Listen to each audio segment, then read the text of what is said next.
acá. Solamente quiero hacer un comentario respecto a este tema. Todos los comentarios de una diapositiva que trabajamos con ustedes. Acá. Esto es un término que quisiera aclararlo, que en este artículo queda cargado en el título y hasta todo. Miren lo que dice acá. ¿Qué dice el título? Síncope situacional. Y cuando hablamos de síncope situacional, estamos hablando del miccional del territorio. Y aquí abajito van a ver un síncope que dice glosoparino. Acá.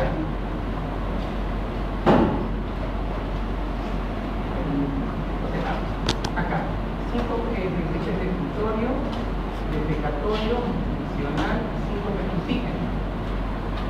El término, primeramente estoy mostrando el concepto situacional para referirme a el vaso vagal. Es el vaso vagal que ustedes ya vieron en el tema que nosotros vimos, que va a estar mediado por una situación, la tos, la defecación, la difusión, va a estar mediado por una situación, por eso se llama situacional, pero va a corresponder al vaso vagal. ¿Vamos?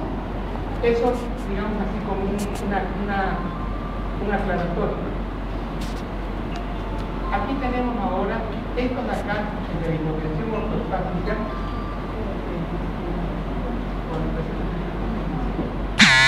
Este de acá, el del seno carotídeo, es el que nosotros masajeamos seno carotídeo y desencadenamos reacción vasovagal. Entonces, esta ahora vendría a ser la diapositiva que se trabajó en clase, que ya está hecho en línea. Entonces, acá, en esta diapositiva, también esto que vimos la semana anterior con ustedes, ¿qué tengo? ¿Qué es síncope? Es la pérdida transitoria del conocimiento o una recuperación inmediata, que es consecuencia del gasto cardíaco bajo por disminución de la circulación cerebral, la hipoperfusión, consecuentemente síncope. Aquí teníamos nosotros el neuromediado que se va a explicar por la reacción vasovagal. Aquí quisiera hacer el siguiente aspecto. Acá dice estimulación del parasimpático. Dentro de la reacción vasovagal pueden haber tres situaciones, y eso lo va a comentar el artículo. Puede ser netamente parasimpática, o puede ser que predomine la acción simpática, o puede ser mixto. Cuando yo digo reacción vasovagal cardioinhibitoria o depresora, es esta de acá, donde estamos produciendo básicamente disminución progresiva de la frecuencia cardíaca y consecuentemente el gasto cardíaco bajo. Esta de la inhibición del simpático tendría que ser inhibitoria, perdón, hemos dicho depresora, pero depresora del simpático, o sea, lo va a bloquear al simpático. Si yo bloqueo al simpático, tengo una disminución de la resistencia venosa periférica. Consecuentemente, esta palabra se va a traducir como vasodilatación intensa, secuestro de sangre en la circulación esplácnica y renal. Todo esto me va a llevar a una disminución del gasto cardíaco. Bien, ¿cuál es la diferencia entonces entre el neuromediado de reacción vasovagal y el ortostático? Fíjense la palabra clave que hemos puesto aquí en ortostático. ¿Qué dice? Lesión. Señores, estamos lesionando el simpático. Las fibras postganglionarias del simpático están lesionadas. Y aquí, en esta lesión del simpático, habíamos puesto amiloidosis, habíamos puesto alcohol y habíamos puesto diabetes, que son las situaciones en que lesionan el simpático.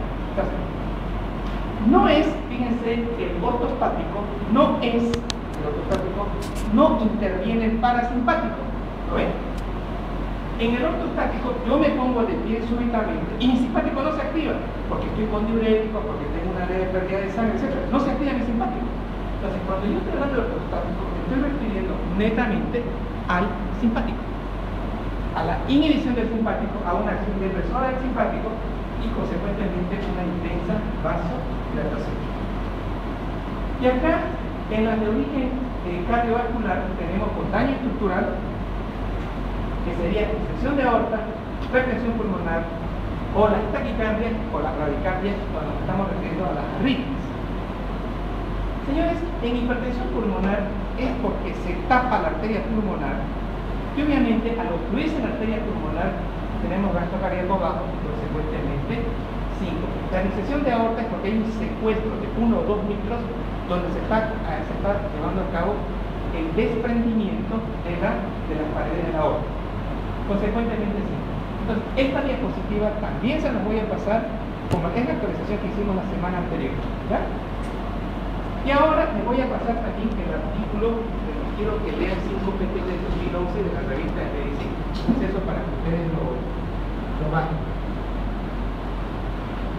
Y ahora vamos a entrar nosotros en un tema nuevo. Este tema en la definición de migraña, este es el artículo que les voy a dar a ustedes de medicina 2011, ya con esta última actualización. Vean ustedes un proceso de desarrollo crónico de causa desconocida caracterizado por episodios recurrentes de cefalea. O sea, la palabra recurrente significa repetitivo, que suelen ser de localización en un lado, unilateral. Miren esto, pueden durar entre 4 a 72 horas, estamos hablando de más de 2 días, ¿no? 3 días. Ser pulsátil. Esa palabra pulsátil yo quisiera que la subrayen. Si yo tengo que preguntar en el examen es clave pulsátil. Pulsátil es, ustedes le tienen que preguntar al paciente si siente aquí que late su corazón, si siente que su corazón lo tienen en su cerebro, ¿ya? Pulsátil. Incrementándose con el esfuerzo y incrementándose con el esfuerzo. O asociarse a un fenómeno vegetativo y afectivo, es decir, vegetativo podría ser náuseas, vómitos, ¿no? En la actualidad, para realizar el diagnóstico penal se utilizan estos criterios, que los voy a mencionar aquí abajo. Esos son los criterios de esta Sociedad Internacional de Cefalea. Al menos 2 episodios que cumplan los siguientes criterios. Fíjense acá, ahí dice aura, ¿no? O sea, aura es el síntoma que aparece previo a la migraña. Al menos 2 de los siguientes episodios. Aura consistente en uno más de los siguientes. O sea, el paciente tiene que tener aura, tiene que tener síntomas. Por ejemplo, dice síntomas visuales reversibles, síntomas sensitivos reversibles y síntomas del habla reversible. ¿A qué se refieren los visuales? Hay personas que sienten como que con una linterna en la altura de su ojo o ven algo despeñante. Eso sería visual. Sensitivos son adormecimientos que uno puede sentir en el cuerpo.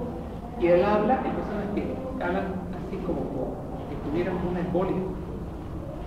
Al menos 2 de los siguientes síntomas visuales homónimos, sensitivos unilaterales, con aura progresiva durante al menos 5 minutos, duración de los síntomas entre 5 y 60 minutos como mínimo, y la cefalea debe cumplir criterios de migraña sin aura, y esta aparece antes o durante la migraña. O sea, van a ver ahorita de que ahí dice con aura, que no tenemos migraña sin aura, es decir, no hay la historia del prodromo, no va a haber la historia del prodromo.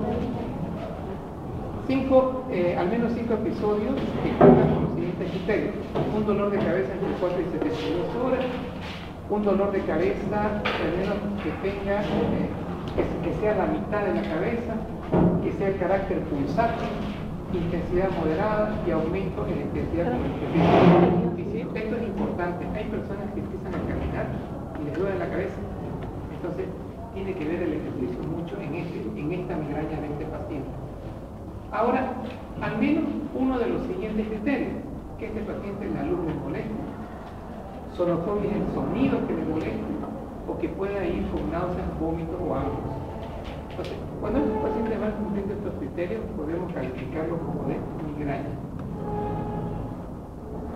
Miren, la migraña se puede empezar a los 15 años, a los 30, es una entidad muy frecuente. El riesgo de padecer migraña durante el transcurso de la vida oscila entre el 20 y el 25%, una afectación 3 veces mayor en las mujeres que en los hombres.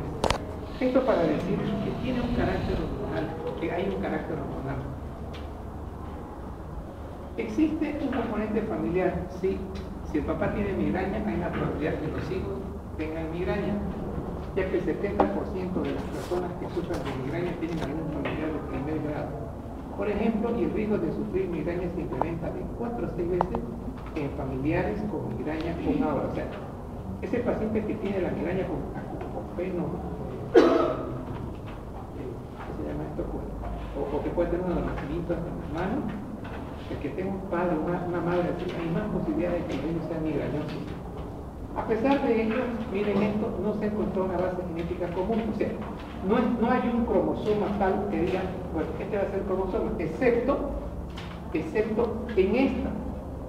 en la migraña hemipléjica familiar. En esta patología, sí el paciente tiene una afectación en el cromosoma 19, que está relacionado con los genes de calcio, y en otros casos hay una relación con el cromosoma 1, relacionado con el gen de la síntesis de ATP. Pero estamos hablando de la migraña hemipléjica familiar. ¿Qué es el factor desencadenante? Y fue la pregunta que su compañero me hizo. ¿El dormir con el estómago lleno produce migraña? O sea, la pregunta tendría que ser, ¿es un factor desencadenante el dormir con el estómago lleno? Vamos a ver si eso es cierto. Se considera un factor desencadenante de migraña, es un estímulo frente al cual el migrañoso es hipersensible, probablemente como consecuencia de una predisposición genética. Este estímulo puede activar diferentes estructuras del sistema nervioso central, de manera que la activación predominante de alguna de estas áreas se correlaciona con las características. Aquí está el primer aspecto que ustedes tienen que entender respecto a migraña. Aquí estoy poniendo factor desencadenante o estímulo. Y aquí voy a poner activación, aquí vamos a poner migraña. Tiene que haber este estímulo para que haya migraña, o sea, tiene que haber un factor desencadenante. Este factor desencadenante es el que va a provocar la onda de depresión o la despolarización propagada. Y esto va a desencadenar el cuadro de migraña. Entonces, aquí hay la primera aclaración. Es importante el factor desencadenante porque de ahí empieza el cuadro de migraña. El estrés es el factor desencadenante más común. Alteraciones en el ritmo del sueño, lo que yo le digo a su compañero, una persona que duerme con la barriga llena, duerme mal. O sea, su sueño REM, su no REM está alterado. Entonces, si uno duerme mal y tiene un fondo migrañoso, puede hacer migraña. Factores alimentarios, influencia hormonal, luces brillantes y estimulación luminosa intermitente. A veces uno sube esos autos y tiene unas lucecitas azules ahí y que hace como poquito de Navidad, eso molesta. Y si uno es migrañoso, activa un proceso de migraña. Miren, factores atmosféricos, cambio de clima, puede producir migraña, o el ejercicio físico. Doctor, hay una pregunta. ¿El olor también puede producir migraña? No. Claro, algún tipo de olor podría producir migraña, sí, claro que sí. Está como factor desencadenante. Los perfumes fuertes, sí. El olor a gasolina puede producir migraña. Yo ya les conté que especialmente estos perfumes extremadamente fuertes, no tolero ya esa consulta. Me hace daño. Ahora, bien respecto al estrés, este es el factor más reconocido con mayor frecuencia, tiene una relación directa con la personalidad de base del paciente, que le hace menos tolerante. Eso es importante. Esto es la definición de estrés. Paciente que le hace menos tolerante a situaciones estresantes. De esta forma tenemos como situaciones habituales el desencadenamiento de una crisis de migraña tras una situación de tensión emocional o bien el estrés de anticipación ante un compromiso. Fíjense, tengo examen mañana de fisiopata. Tengo que sacar 30 puntos en el final y el final es 35. O sea, imagínense la situación de ese alumno. Situación de tensión emocional. Dice antes un compromiso. O sea, puede ser porque esa persona es muy ansiosa y se preocupa demasiado antes o en el mismo momento. O desencadenamiento de la crisis migraña previa al mismo. O sea, ya en el momento que va a dar el examen, y que provoca su cancelación. Se debe mencionar también la posibilidad de desarrollar crisis. Miren esto, postestrés. O sea, puede ser antes, puede ser previo, un ratito antes de que esté sucediendo el hecho, o después que haya dado la escena. O sea, esto es el estrés. Ahora, aquí tenemos el estrés llamado la cefalea de fin de semana. Se supone que uno, sábado y domingo descansa, ¿no? Pero miren, este paciente, esta persona sufrió tanto durante la semana que el domingo era migraña. Alteración del ritmo del sueño, la pregunta de su compañero. A 2/3 de los pacientes reconocen que la crisis se provoca tanto. Miren esto, por falta, por exceso. O sea, efectivamente el domingo es el día que ustedes quieren dormir más, ¿no? Es exceso. Ustedes están acostumbrados a levantarse a las 7. Y si están haciendo crisis de dolor de cabeza, están durmiendo demasiado. Tienen que estar a las 7:50. Algunos autores lo refieren a los niveles prismáticos de serotonina en fase 3. O sea, tiene que ver algo con la serotonina en fase 3 y 4 del sueño REM. En factores alimentarios ya lo vimos. Estos son, por ejemplo, en el inciso A, ricos en tiramina, los quesos, los yogur, las nueces, los manís, ricos en fenilalanina, el chocolate. Hay personas que no están en la cantidad. Un grano de chocolate puede generar migraña si uno tiene un factor predisponente. Los ricos en glutamato sódico, el famoso síndrome del restaurante chino. ¿Por qué le echan ajinomoto? El ajinomoto es glutamato. Señores, y hay personas que van y hacen migraña por el ajinomoto. El alcohol, esto, especialmente el vino tinto y la cerveza en algunas personas. En el caso del vino tinto contribuye su contenido en sustancias, fíjense, directamente vasodilatadoras que actúan por vía mediada por el óxido nítrico. En este desencadenante es difícil diferenciar el efecto del propio alimento como desencadenante del síntoma prodrómico de migraña. Ahora, miren este síndrome prodrómico, ahorita vamos a ver qué es prodromo. Ansias por cierto alimento. De repente, la persona hace una crisis de hambre y quiere algo dulce o quiere algo salado. Eso es un síntoma prodrómico, que el paciente en 2 o 3 días va a hacer migraña.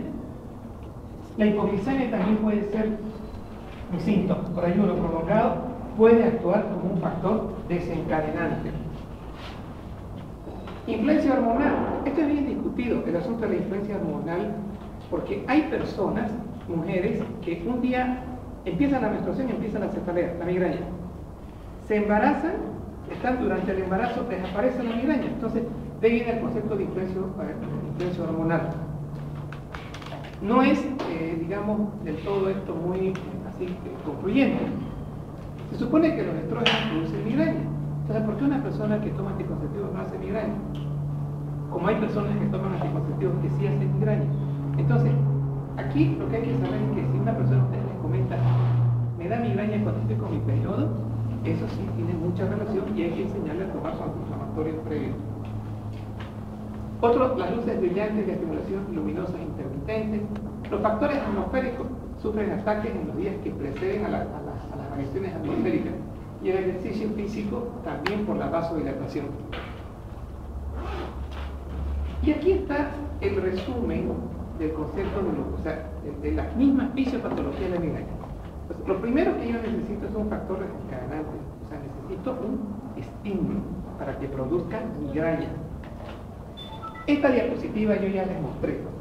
¿Qué es lo nuevo que se ha hecho con migraña hasta el 2011? Que son digamos, no, hasta el 2012. Este artículo de acá, miren, este artículo fue hecho, salió en abril del 2013 en esta revista. Y este autor ha revisado artículos del 2012 hasta el 2010. ¿Qué está re claro? Le hacen resonancia magnética a estos pacientes que están en migraña, para que van a empezar a desarrollar migraña, y se ve que en este sector hay una disminución primero hay un aumento del flujo cerebral. Una vez que hay una onda de vasodilatación, viene una onda de despolarización acá.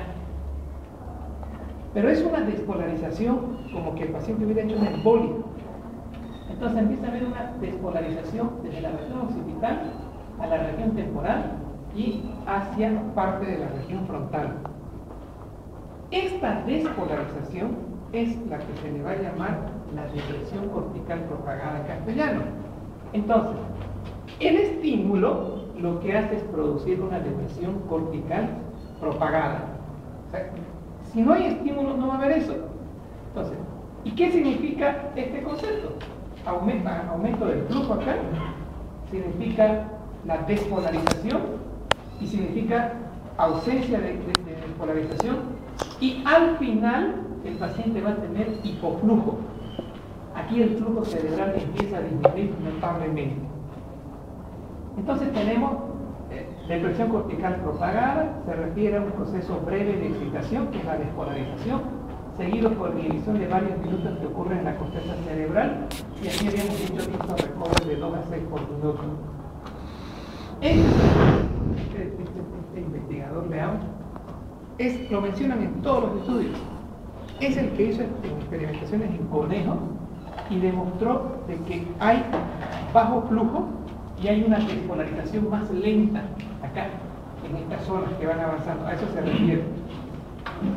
Posteriormente se puso en evidencia que el cambio eléctrico, la despolarización, se asociaba con cambios en el flujo sanguíneo, en la corteza, que se comportaban de manera similar, con una fase de hiperemia seguido de una fase de glucemia. Entonces, aquí que tengo la despolarización como tal, pero previo a la despolarización tengo aumento de flujo y luego tengo la oligoemia. Que vendría a ser la disminución de flujo. Entonces, ¿por qué tiene que haber un aumento de flujo para tener la despolarización? ¿Y por qué hay caída de flujo? Porque se agota todo, hay un agotamiento total a nivel cortical. Esta depresión cortical propagada ha sido implicada en la generación de migrañas. Ojo, ¿qué no hay duda en la actualidad? ¿Qué es lo que no hay duda? Que el paciente que hace migraña con aura hace la despolarización, la depresión cortical propagada. De eso no hay duda. Entonces, aquí tengo la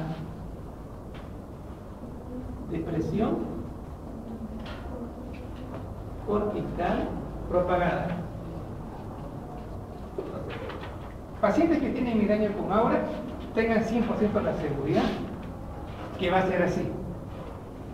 Ya hay evidencias recientes que muestran que esta depresión cortical propagada es capaz de activar el complejo trigémino vascular. Esto es lo que cuando yo les expliqué en la clase, no había nexo. Entonces yo tenía mi corteza que estaba despolarizando, así, y aquí tengo mi núcleo de trigémino, pero no había un nexo. Ahora sí se ha demostrado que esta depresión cortical propagada sí estimula al trigémino. Y si yo estimulo al trigémino, aquí libero sustancia P-neurocinina y voy a producir una vasodilatación con activación de mastocitos. Esto es lo que faltaba como actualización. Ya está demostrado de que depresión cortical propagada sí estimula al ganglio, al sistema trigémino vascular. Hay evidencia reciente. ¿Cómo se ha visto esto? Por resonancia. Que la depresión cortical es capaz de activar el complejo trigémino vascular. La depresión cortical propagada es capaz de activar este complejo. Promueve la liberación extracelular de óxido nítrico, ácido araquidónico, potasio, que se suman a la degranulación de mastocitos. Entonces, acá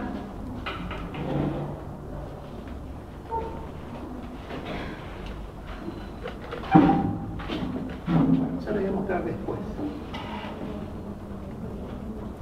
La liberación de serotonina, esta es la teoría, una de las teorías antiguas donde decía que la liberación de serotonina en el núcleo dorsal del rape puede ser responsable de la oligoemia.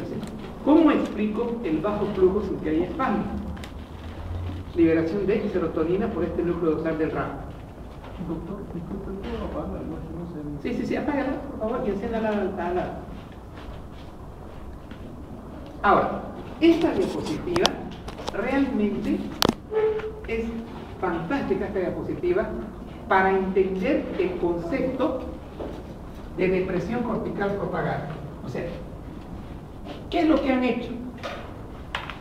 Resulta de que acá dice, o sea, han partido del cuadro de una embolia, o sea, de algo patológico. El paciente hace a nivel arteriolar, a nivel de vasos, el paciente hace una pequeña embolia. ¿Qué sucede en consecuencia de esa pequeña embolia? Va a haber una reacción del endotelio y vamos a tener un aumento en la viscosidad a este nivel. Este aumento de la viscosidad me va a generar la liberación de sustancias vasoactivas como son prostaglandina, óxido nítrico y bradicinina. Todo esto vamos a liberar. Se va a crear un proceso inflamatorio. Se va a crear un acúmulo de células blancas, un acúmulo de plaquetas. Y ahora, producto de que este vaso va perdiendo su flujo, ¿qué tengo en el otro extremo? Hipoperfusión. Esta hipoperfusión es la que va a generar la depresión cortical propagada. De eso ya está claro. Tener hipoperfusión significa, en ese momento se está provocando la depresión cortical propagada, en ese preciso momento. ¿Cómo han llegado a esa conclusión? A través de este estudio.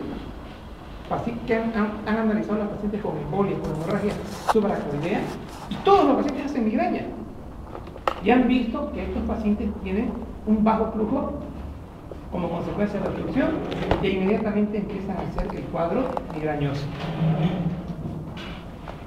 En el tratamiento de la prevención de migraña vamos a dar nosotros vasodilatadores, porque la migraña tiene que haber bajo flujo cerebral. Entonces les decía que la depresión cortical iba previo a una vasodilatación, luego había una oligoemia, disminución de flujo, y ahí se produce esa onda de despolarización. Y miren este artículo de cuándo es, del 2010, ¿dónde está la revista? Aquí está, del Lancet del 2010. O sea, esto es lo último que ha salido respecto para que entendamos y estemos bien convencidos de que sí migraña tiene que ver con oligoemia. Oligoemia va a significar activación de la depresión cortical propagada. Ahora, esta es otra actualización. Señores, ¿qué vemos en esta actualización?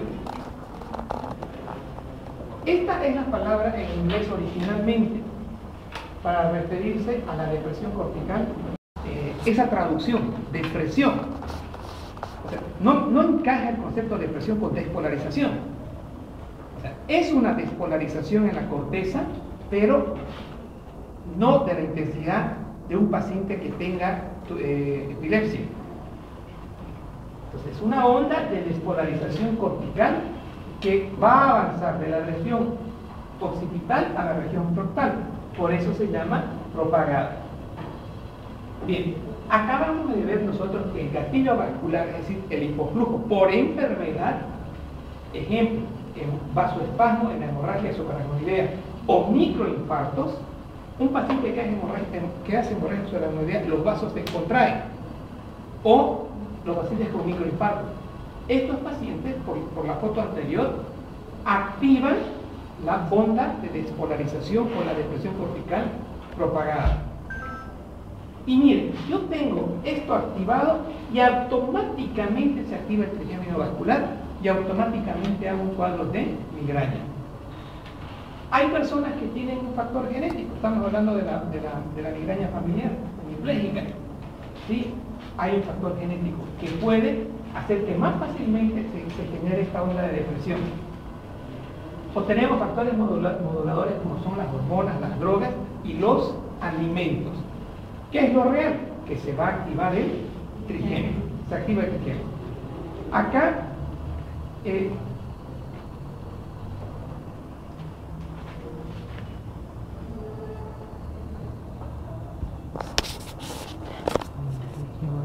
la depresión cortical aquí definí se refiere a un proceso breve de excitación, o sea, de despolarización seguido por inhibición de varios minutos.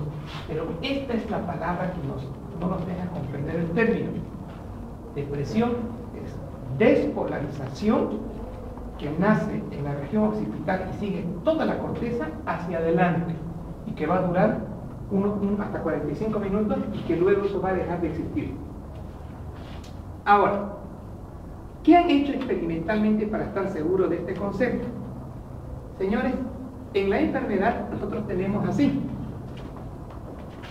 hiperemia y oligoemia. Les han hecho tratamiento a los pacientes, les han inyectado antiinflamatorios endovenosos, han hecho resonancia. ¿Tiene dolor de cabeza? Ya no tengo. En ese momento han vuelto a hacer la resonancia y no existe el hipoflujo, no hay hipoflujo. Pero han visto que aquí el tronco está con hipoflujo. Entonces, el ataque de migraña, el dolor intenso, tiene que ver con desaparición de la onda de depresión cortical, de la onda de la despolarización que están haciendo en la región occipital. Y el mantenimiento tiene que ver que todavía existe hipoflujo a nivel de tronco. Entonces eso es otra de las cosas que ya se tiene claro. Se están haciendo estas investigaciones para tratar de buscar el medicamento adecuado. Entonces, tenemos elementos que participan en la fisiopatología de la migraña. La depresión cortical propagada se refiere a un proceso con breve excitación, seguido de lesiones, eso ya lo dijimos. Ya dijimos esto de acá. Y acá. Esta es una diapositiva viejita, pero que me sirve para entender. No encontré en todo lo que revisé mejor diapositiva que esta. Siempre nos vamos a referir al núcleo del trigémino, en su parte caudal. Siempre vamos a referirnos aquí a lo que vendría a ser el ganglio del trigémino. Y aquí están los vasos. Entonces, cuando yo digo se activa el trigémino por la depresión cortical, por la depresión cortical propagada, eso viene y activa acá. Inmediatamente, esta terminación sensitiva va a liberar sustancia P, va a liberar neurocitona tipo A y el péptido relacionado con agente calcitonina. Y va a actuar sobre el vaso. Y a la vez, aquí se va a crear un proceso inflamatorio que le vamos a llamar inflamación neurógena. Y ahora el dolor va a transmitirse vía trigémino, núcleo trigémino, hacia el tálamo. Entonces, ¿qué tengo ahora en el texto? Estas fibras nerviosas se originan en el ganglio de Gasser y contienen sustancias P, espectro relacionado con agente calcitonina, neurocitona tipo A, óxido nítrico sintetasa, que se liberan en respuesta a la activación de la inflamación neurógena. Aquí tenemos todo esto. Las fibras convergen al núcleo trigeminal del tronco y parcialmente a neuronas relacionadas con las raíces cervicales superiores. Este se conoce como el complejo trigémino cervical. Realmente, en una de las diapositivas estamos en la 16, 18.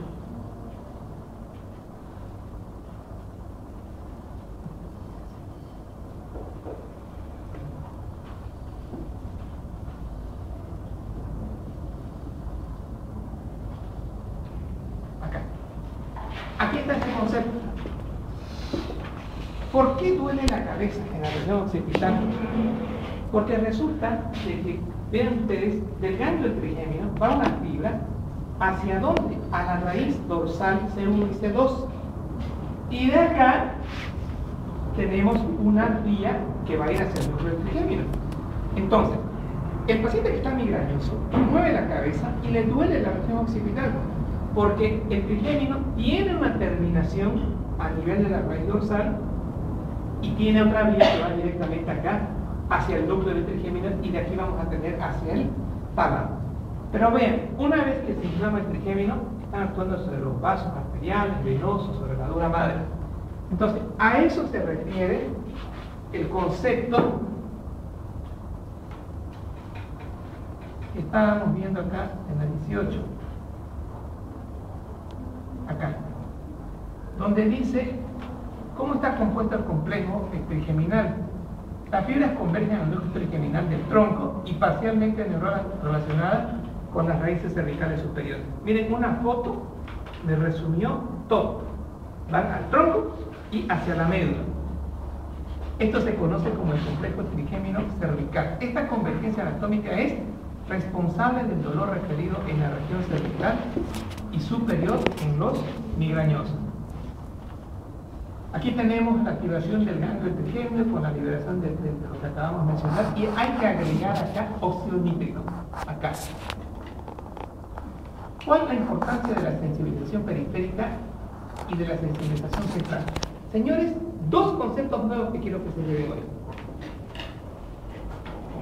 Esto de acá, o sea, lo que era la depresión cortical, la onda de la depresión cortical propagada, activa el núcleo del trigémino y aquí se libera inflamación, ¿cierto? Esto es para referirle a la parte periférica del trigémino. Esa es la parte periférica. Entonces, la parte periférica tiene que ver mucho con el dolor agudo. ¿Pero qué perpetúa el dolor? Cuando este núcleo del trigémino queda permanentemente inflamado. A eso me estoy refiriendo como a la parte central. Por eso dice aquí, ¿cuál es la importancia de la sensibilización periférica del trigémino y la sensibilización central? En la consecuencia de la activación de las terminaciones nociceptivas de la dura y de los vasos corticales es la sensibilización periférica. Es decir,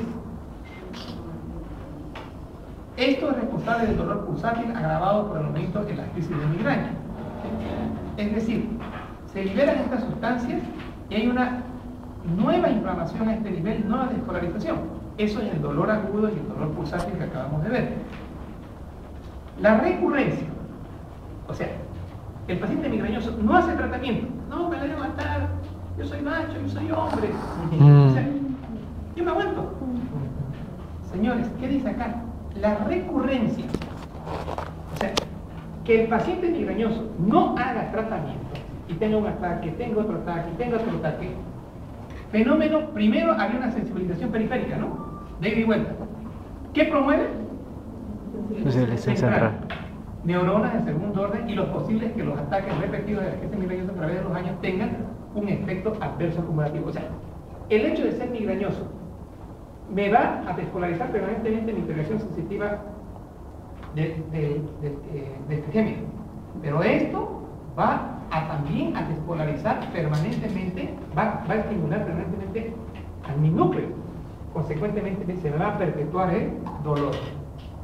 Además de los factores endógenos, otros factores han sido relacionados con los factores de riesgo para el desarrollo de formas crónicas, muchos de los cuales son factibles de modificación.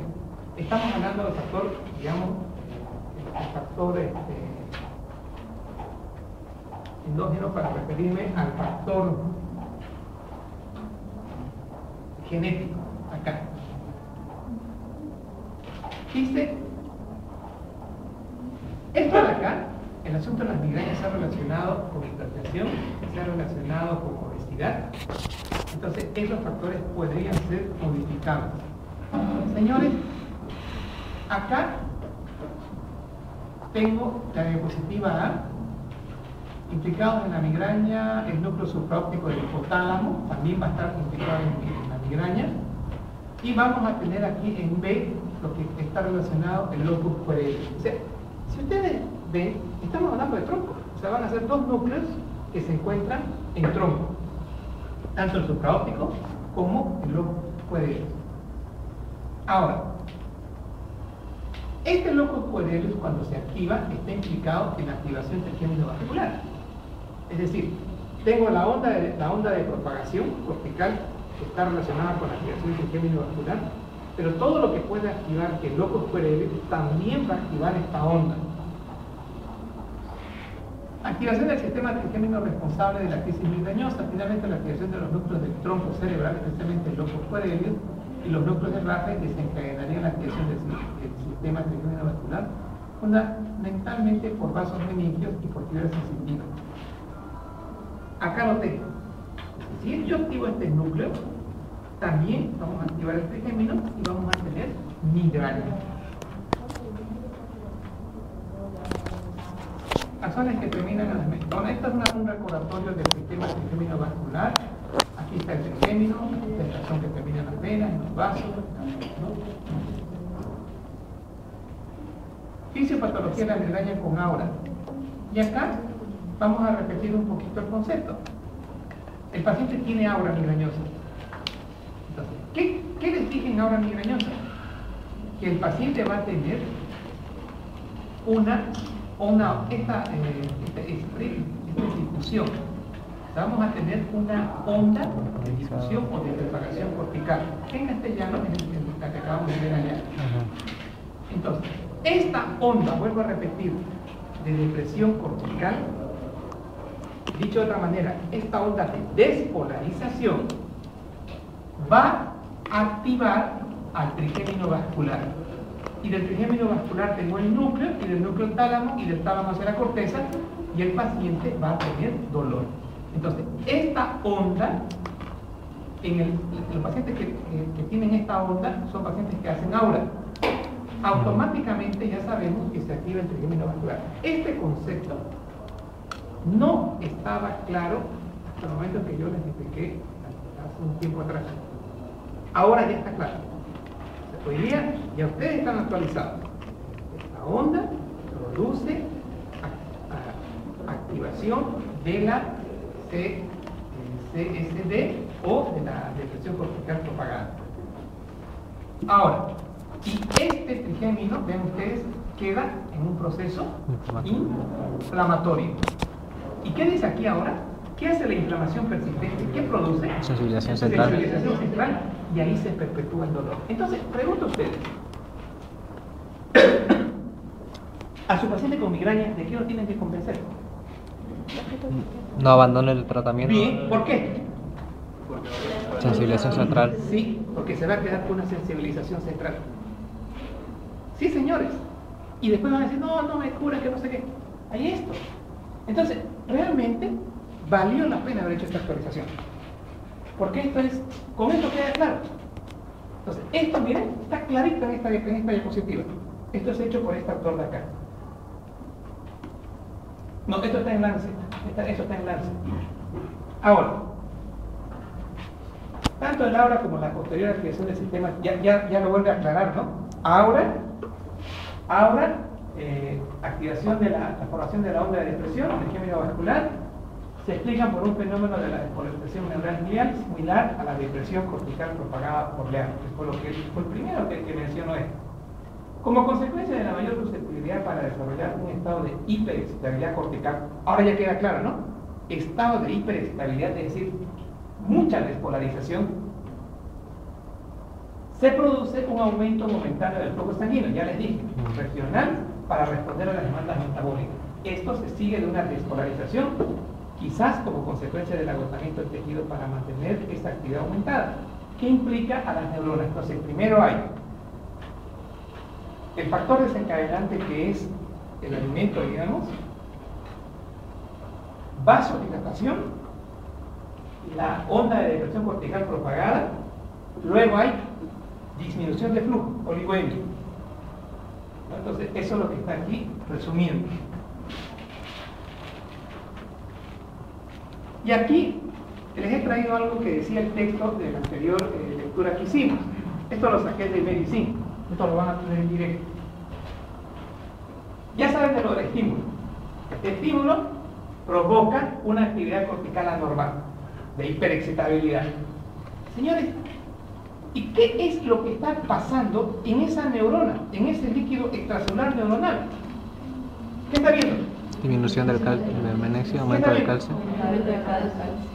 Aquí dice, aumento de calcio, aumento de potasio y aumento de glutamato. Señores, Metabolismo total. eso es clave para hacer tratamiento de la fase aguda.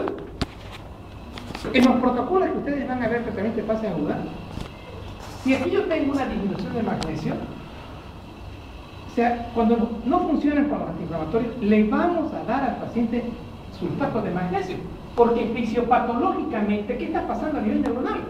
Hay hiperexcitabilidad, ya lo sabemos. Hay la depresión cortical, ya sabemos. Por probablemente disminución de magnesio, o por aumento de potasio o de glutamato. Este glutamato lo vamos a frenar con la utilización de diazepam o de algún tranquilizante, el glutamato. Entonces, todo esto genera la depresión cortical propagada y Genera aura. esto va a ser el responsable también del aura. Entonces, una vez que se forma esta onda, automáticamente va a haber aura y va a haber activación del sistema trigémino vascular. Pero miren, esta onda de depresión, aquí le he hecho una notita, activa el trigémino vascular. Acá. Directamente. Y también, miren lo que está causando, una inflamación neurógena. Entonces, es ahí que nosotros tenemos que actuar en el pródromo para evitar todo esto que ustedes acaban de ver. Se cree que el aura de la migraña, que es causada por la depresión cortical, una ausencia de la actividad neuronal que progresa lentamente a lo largo de la corteza y es seguido por un periodo de inactividad neuronal. Niveles intracelulares elevados de potasio y glutamato pueden ser cruciales para el inicio de la propagación. Señores, ese es el texto y esto fue lo que yo les preparé. Este detallito de acá y este detallado de acá para referirme al último texto que ustedes acaban de leer. ¿Cuál es el origen del aura? Durante la fase del dolor de cabeza, la activación del sistema trigémino vascular juega un papel crucial. El trigémino vascular consta de los vasos sanguíneos meninges y corticales superficiales que están inervados por el trigémino, que se proyectan al caudal del núcleo del trigémino, en el tronco cerebral, que a su vez se proyecta a los centros. Todo lo que va a ser aura va a estar relacionado con la inervación del trigémino. Este es un recordatorio de lo que es el trigémino. Tenemos la rama frontal, la rama maxilar y la maxilar inferior. Esto no lo voy a quitar porque ahí es donde estamos viendo la inflamación neurógena allá arriba. Eso no varía. Eso es todo el sistema trigémino vascular. Y esta es una diapositiva bonita ampliada del sistema neurógeno, ¿no? Y de la activación de cómo las plaquetas están liberando serotonina, y el mastocito, que también se va a activar allá, está liberando prostaglandinas, y aquí se está llevando la sensibilización primaria, que es la que va a dar origen al dolor. Entonces aquí tengo abundantes prostaglandinas, aquí tengo aquí tengo serotonina, con los triptanes bloqueo la serotonina y con los AINES voy a bloquear las prostaglandinas y voy a evitar la sensibilización periférica del trigémino.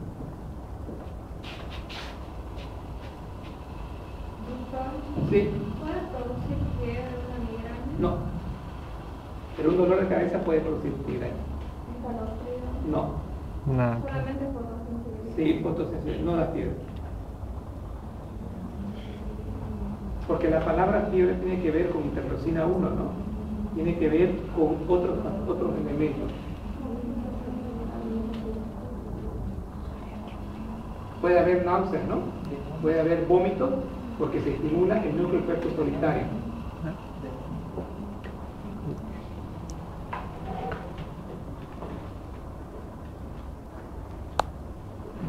También se activan neuronas localizadas en el tálamo y el córtex cerebral, lo que produciría fotofobia, sonofobia.